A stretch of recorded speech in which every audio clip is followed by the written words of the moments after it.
Paz do Senhor, pessoal. Espero que estejam todos bem.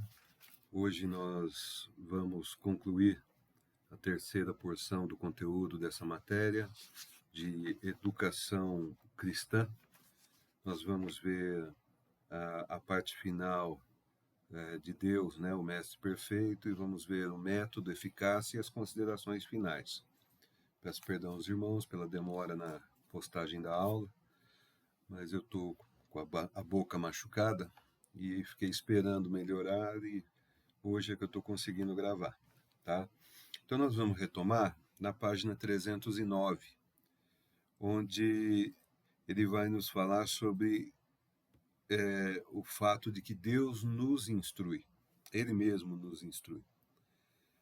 Ele cita aqui o Salmo 32:8, eu o instruirei e lhe ensinarei o caminho que você deve seguir, e sob as minhas vistas lhe darei conselho.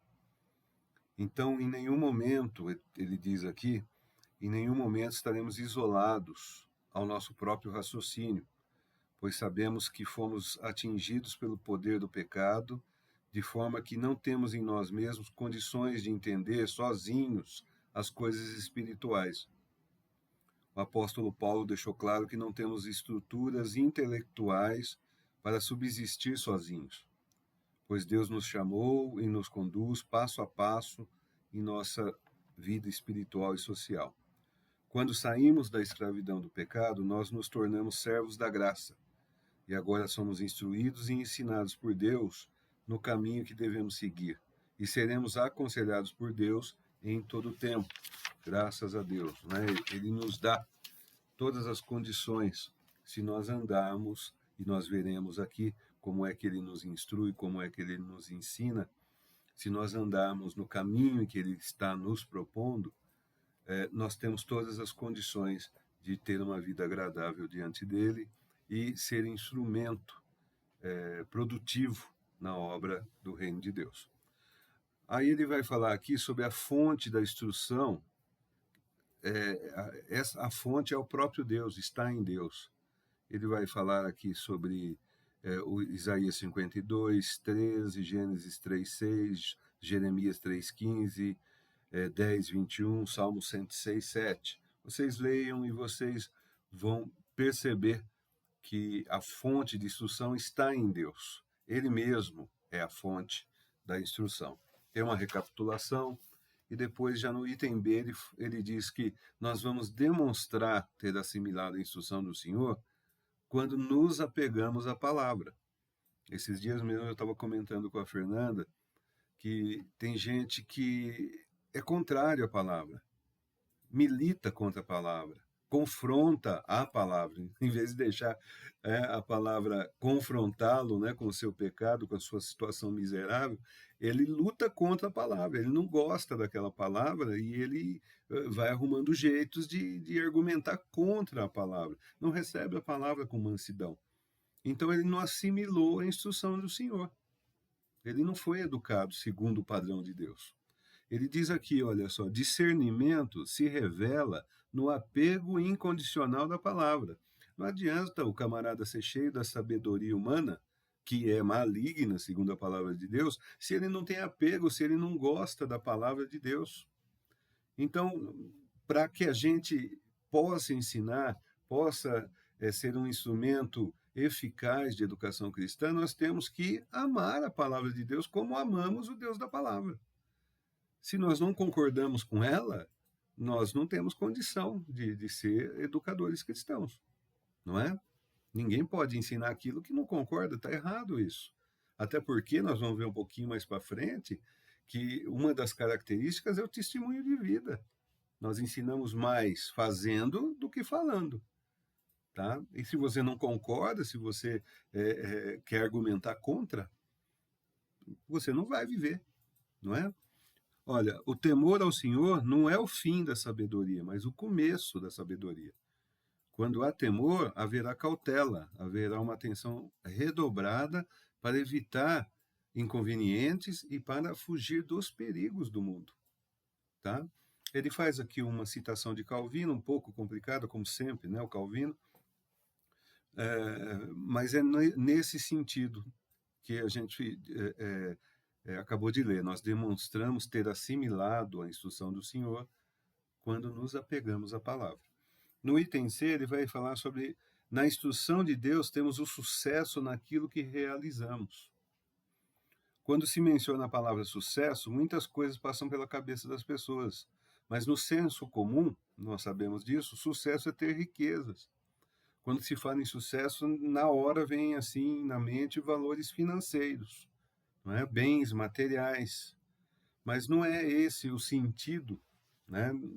Esse pragmatismo mundano não é o sentido de sucesso para Deus. Tá? Olha, o caminho do sucesso passa pelo caminho da obediência e da instrução divina. Aí ele cita aqui, resumindo essa ideia que nós queremos passar, a mensagem de Deus a Josué, que está em Josué 1, 7 e 8. Tão somente seja forte e muito corajoso, para que você tenha o cuidado de fazer segundo toda a lei que o meu servo Moisés lhe ordenou.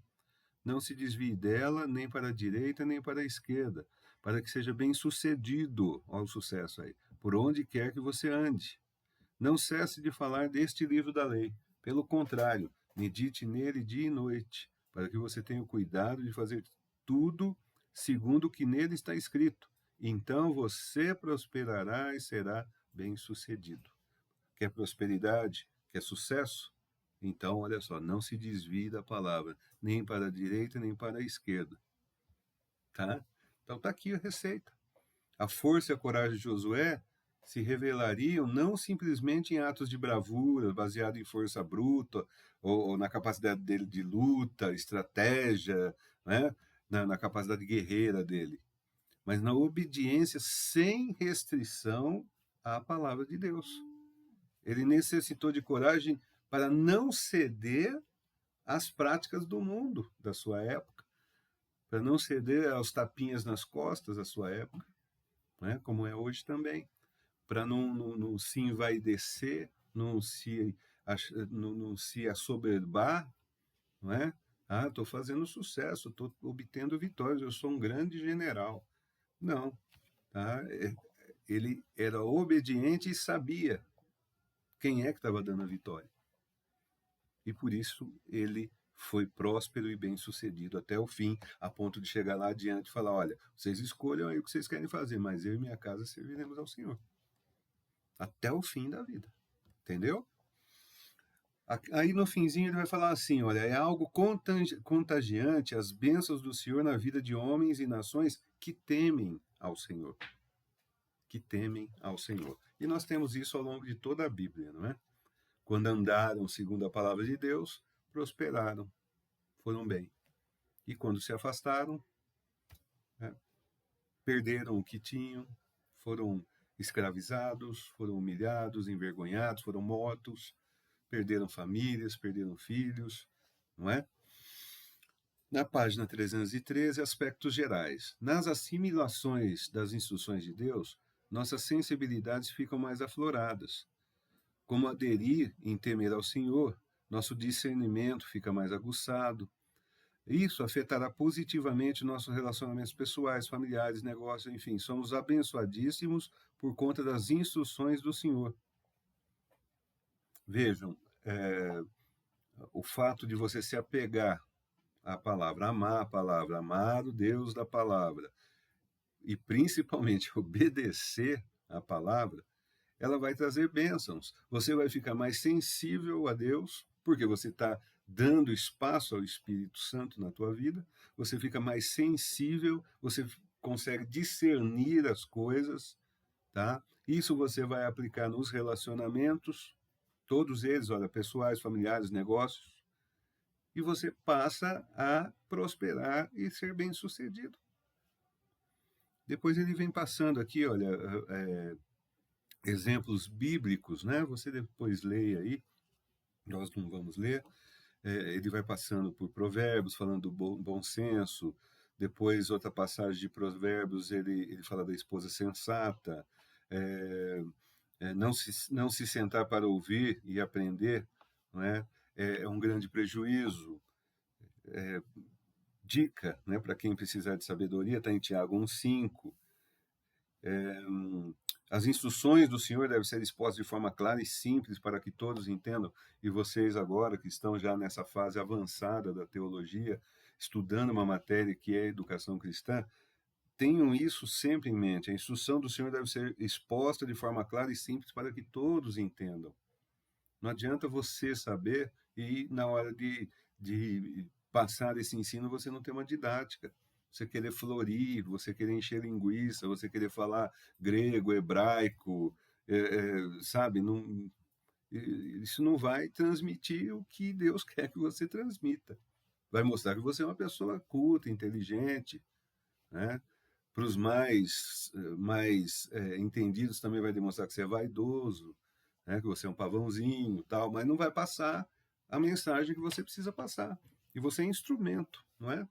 Instrumento tem que ser útil. E ele encerra aqui citando o Salmo, né, 119, no final da página 313. Entender para aprender e aprender para servir melhor são slogans que se espalham em lojas e empresas para ganhar a confiança do cliente. Mas essa máxima, né, esse ditado, não é novo. O Senhor já instruiu o seu povo a tomar essa atitude. Nesse salmo ele diz: compreendo mais do que todos os meus mestres, porque medito nos teus testemunhos. O salmista falando que ele é mais sábio porque ele se baseia e medita na palavra de Deus, dando a glória a Deus, né, e agradecido por isso. Notemos que Deus é quem capacita a usar com capacidade nossa inteligência. Essa inteligência está associada ao nosso pensar e agir em conformidade com a palavra de Deus. Vejam como o homem é inteligente, não é? O homem é inteligente, ele faz foguete para ir à Lua, para ir a Marte. Agora os foguetes estão indo, estão subindo, estão descendo de marcha ré, né? Pousa sem explodir, uma coisa assim estupenda, extraordinária. Mas nós temos criança passando fome na África, ou no Brasil mesmo também tem. Tá? Então a inteligência do homem para o bem, ela evolui bem mais lentamente do que a inteligência para o mal ou para os objetivos materiais e mundanos, ok? Então nós devemos agir em conformidade com a palavra de Deus para que obtenhamos uma capacidade maior de inteligência. No item 223, ele vai falar sobre Deus nos ensina. O Senhor não somente nos instrui, mas também nos ensina, nos conduz, nos aponta a direção. Ah, mas qual a diferença entre ensinar e instruir? Eu peguei aqui. Instruir e ensinar são palavras que têm significados semelhantes, mas têm aspectos diferentes. Instruir significa lecionar, transmitir conhecimento. Já ensinar, além disso, é levar pela mão, tá? Então a palavra ensinar surgiu na língua francesa e depois mais tarde na língua portuguesa. Olha só, ele fala assim aqui no texto, página 314. Supostamente a palavra traduzida por ensinar tem o sentido de mostrar, indicar, apontar o dedo, caminhar, disparar, apontar, atingir, desferir. Tais afirmações têm sido contra a cultura.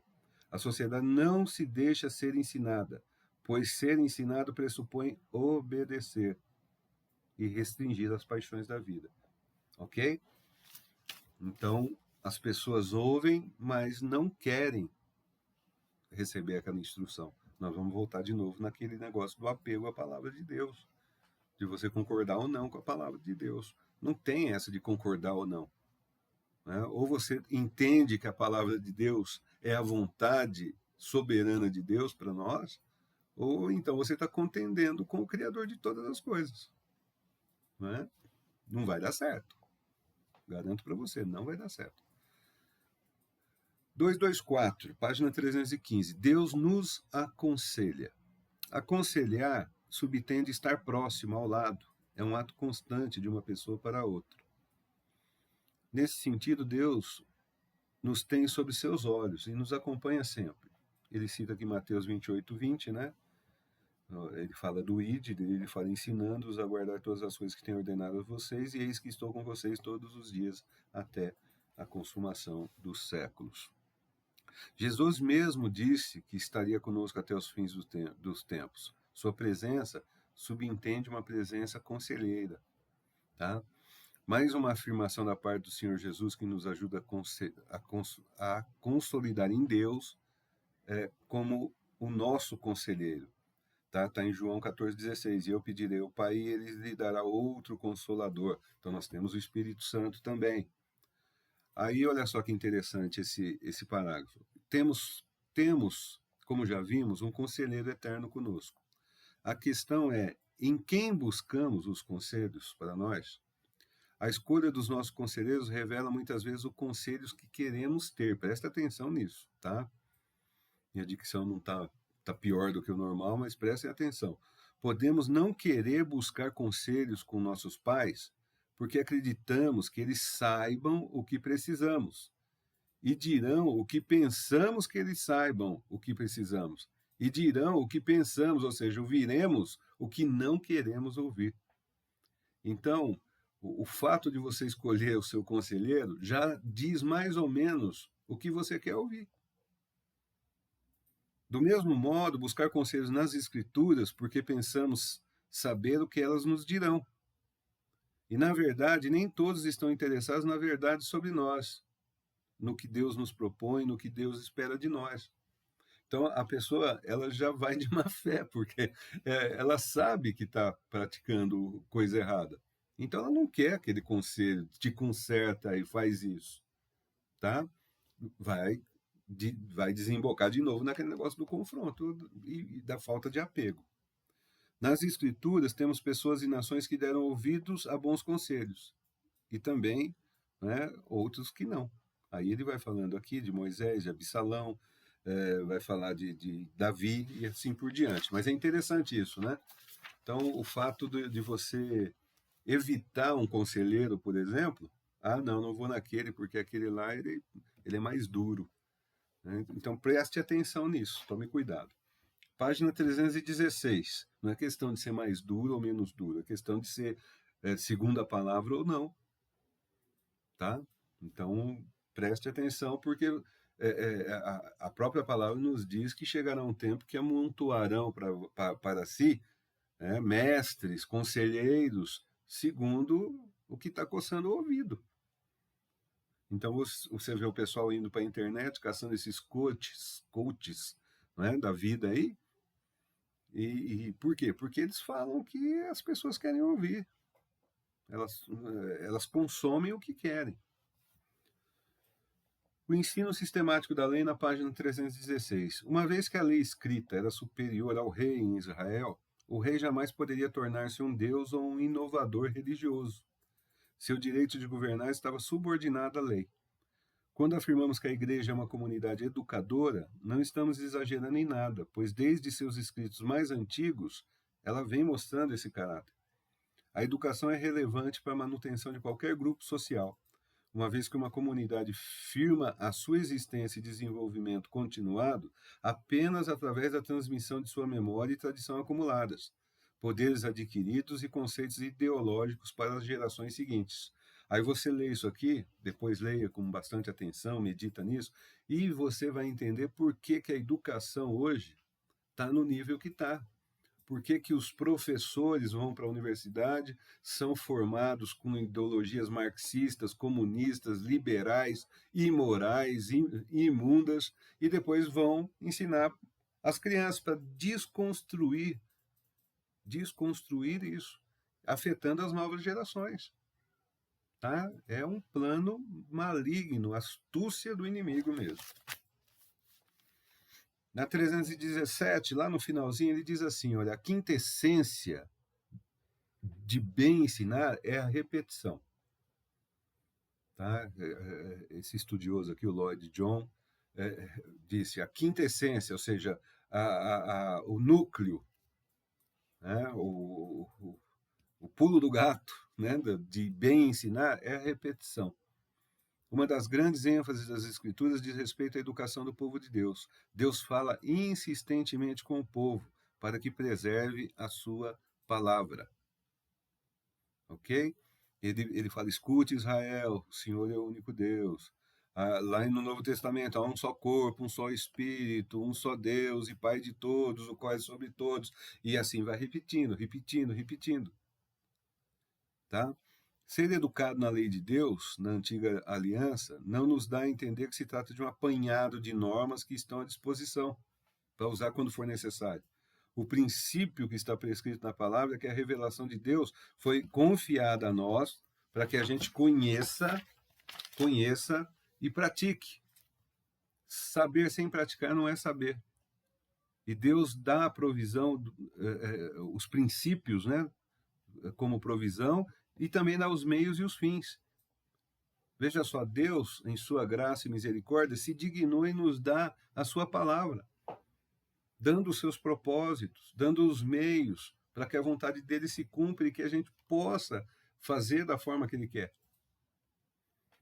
O ensino, olha só, deveria ser pelo exemplo e pela palavra. Desse modo, o professor, aquele que ensinava, deveria ser um exemplo vivo do que ensinava. Não podia faltar a transmissão verbal, o conteúdo do que ensinam. Não é à toa que a palavra obediência no grego está associada a ouvir. Não é? E a fé vem pelo ouvir. E o ouvir pela palavra de Deus. Tá? Não tem nada à toa na palavra de Deus, irmãos. Tudo tem um sentido, um propósito. No finzinho da página 318, Deus quer nos educar para que sejamos sábios, conforme a sua sabedoria. A sabedoria consiste na obediência a Deus. E é loucura a desobediência, porque só leva à destruição. A educação, segundo a perspectiva bíblica, visa formar homens que vivam em santidade, porque sem santidade ninguém verá a face de Deus, conforme a palavra de Deus e obedientes a essa mesma palavra. Lá em 2 Timóteo 3,16, Paulo escreveu: toda a escritura é inspirada por Deus e útil para o ensino, para a repreensão, correção, para a educação na justiça. E a justiça não é o que você acha que é certo ou errado. A justiça é o que Deus diz que é certo ou errado. Recapitulação 12, e aí a gente entra na parte da palavra de Deus como fundamento da educação cristã. Está na página 320. É somente através do ministério da igreja que Deus gera filhos para si e os educa até que atravesse a adolescência e alcancem a maturidade. Uma frase do Calvino, essa não está tão complicada, né? Quando estamos diante da palavra de Deus, não tem como dizer ou dar alguma opinião que seja relevante, quando o que estamos fazendo é exibir nossas convicções apontando para nossas preferências. Falei disso, estou falando disso faz tempo aqui, né? Desde o começo da aula.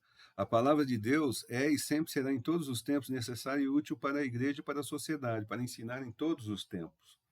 Ela é a régua, ela é o manual, ela é a única verdade. Tá?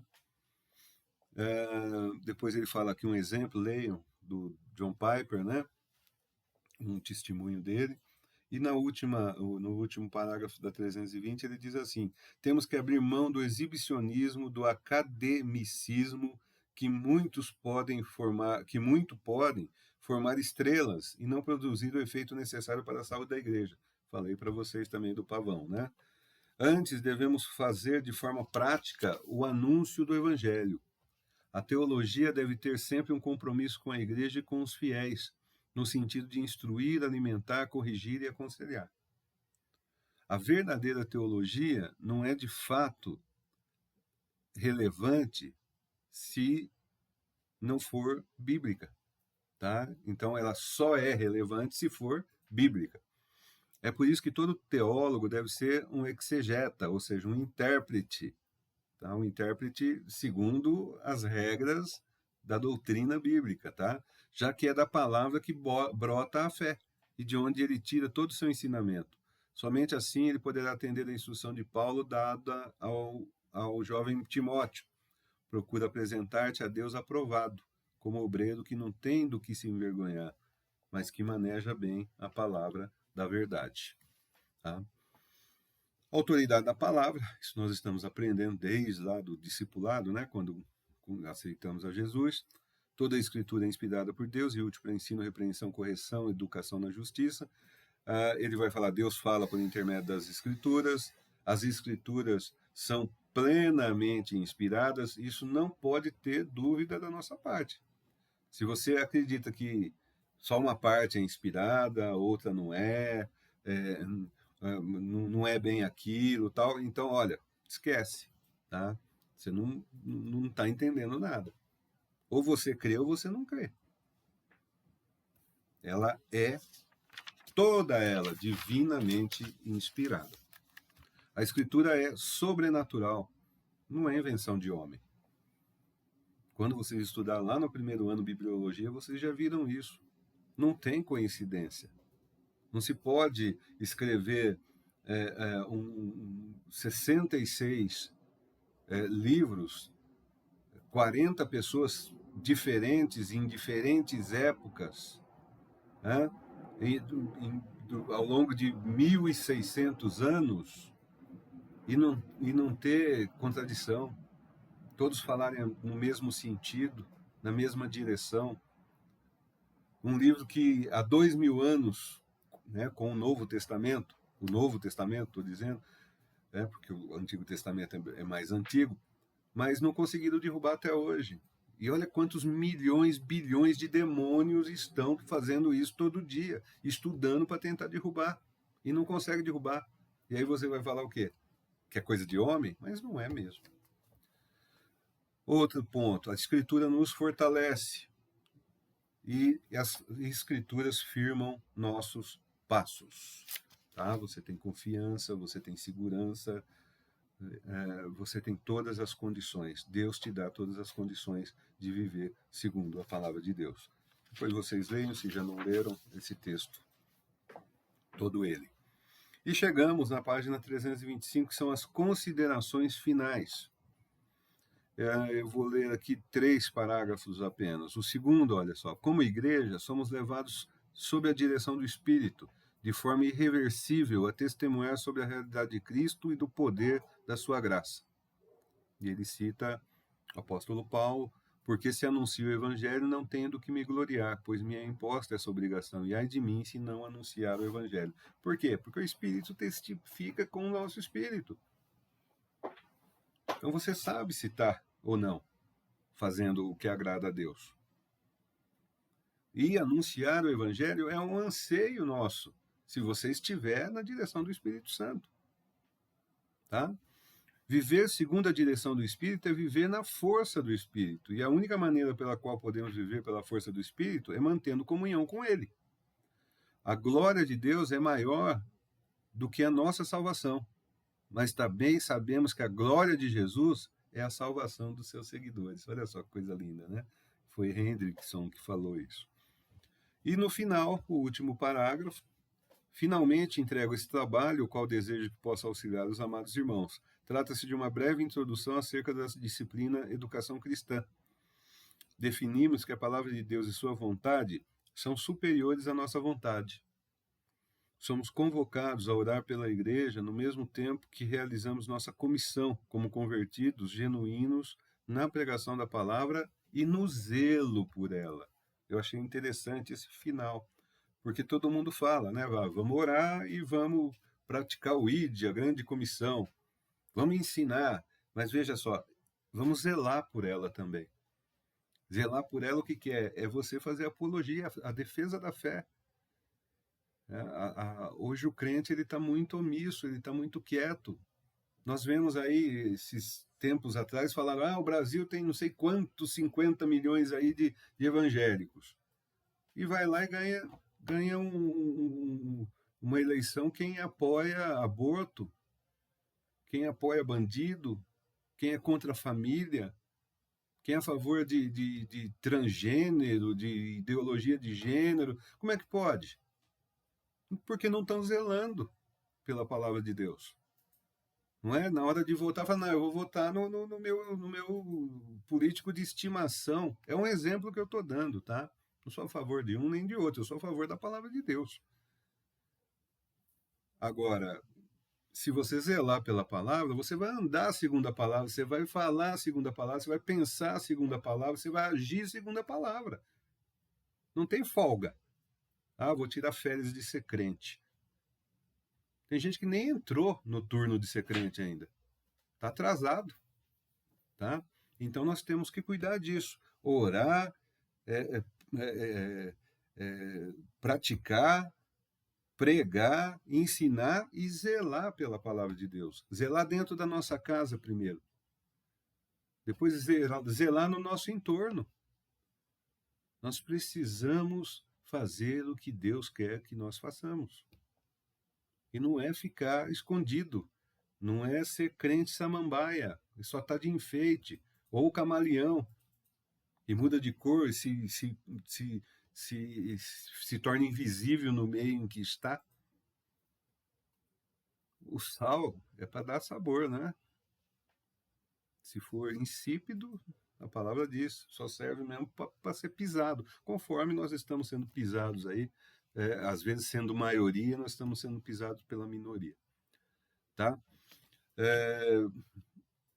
Se tiverem dúvidas, coloquem no grupo ou mande particular para mim. Mais uma vez eu peço perdão por ter atrasado, mas vocês têm a apostila, conseguem ler quando tem condição, quando tem tempo, e a aula é mais para dar uma diretriz do estudo para vocês, tá? Aproveitem, esse material é muito bom, como eu disse na primeira aula, diferente, né, do padrão que a gente estava acostumado. O pastor aqui, José Luiz Tenório, ele é muito bem formado, muito culto e muito conhecedor da palavra, e essa matéria enriquece o nosso curso. Tudo bem? Então vamos orar. Senhor meu Deus, Pai bendito, nós glorificamos o Teu nome e te damos graças, Senhor, por tantas bênçãos com que tem nos abençoado, pela vida de cada irmão, de cada irmã e pela oportunidade que o Senhor nos dá de aprendermos mais da Tua palavra, da Tua sã doutrina, daquilo, Senhor, que o Senhor deseja para as nossas vidas, Senhor. Tu és soberano, Tu és o Deus Todo-Poderoso, o Criador de todas as coisas, a quem seja a honra, glória e louvor. A Ti, Senhor, obedecemos com alegria, Senhor, e queremos ter uma vida que Te agrade. Ajuda-nos, Senhor, aumenta a nossa fé.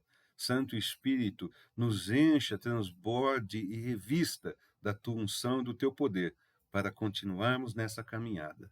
Assim, Senhor, nós agradecemos e pedimos, em nome de Jesus Cristo. Amém. Deus lhes abençoe. Fiquem todos na paz do Senhor Jesus.